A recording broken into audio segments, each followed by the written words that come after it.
নবী যেদিন এই দেশ থেকে বিদায় হয়ে যাবে, আমার আল্লাহ জিবরাইলকে দিয়ে প্রস্তাব পাঠিয়েছিলেন, ও জিবরাইল আমার বন্ধুর কানে খবর দাও, আমার বন্ধু এই দেশের মাটিতে থাকতে পারবে না, আমার বন্ধু এই রক্ত মাখা জমিনের মধ্যে রাখবো না, আমার বন্ধুর দেহ আমার আরশের ডাইন পাশে দাফন করব।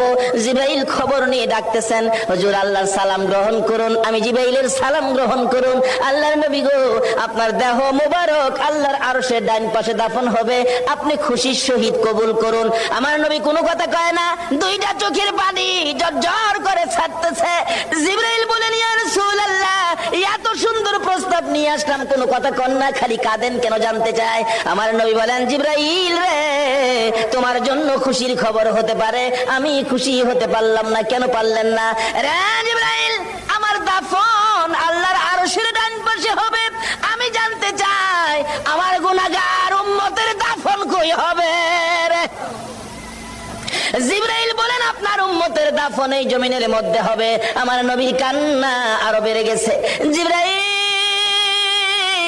না না, সইতে পারি না, আমি আরশে থাকবো আর আমার উম্মতেরা এই জমিনে থাকবে, আমার মন মানে না, প্রস্তাব আমি রাখবো না, আমার পক্ষ থেকে একটা প্রস্তাব আমার প্রভুর দরবারে তুলে ধরো। জিবরাইল রে, আমার গুনাহগার এতিম উম্মতেরা যেই জমিনে থাকবে, আমি নবী আরশে যাব না রে, আমি আমার গুনাহগার উম্মতের পাশে সেই জমিনের মধ্যে শুয়ে থাকবো।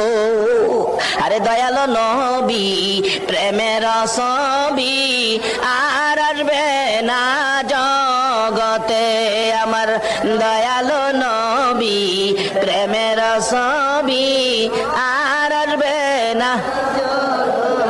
হাসর দিনে উম্মত বিনে, হাসর দিনে উম্মত বিনে যাবে না নবীজি বেহেশতে, দয়ালো নবী, প্রেমের ছবি আর আসবে না জগতে, আমার দয়া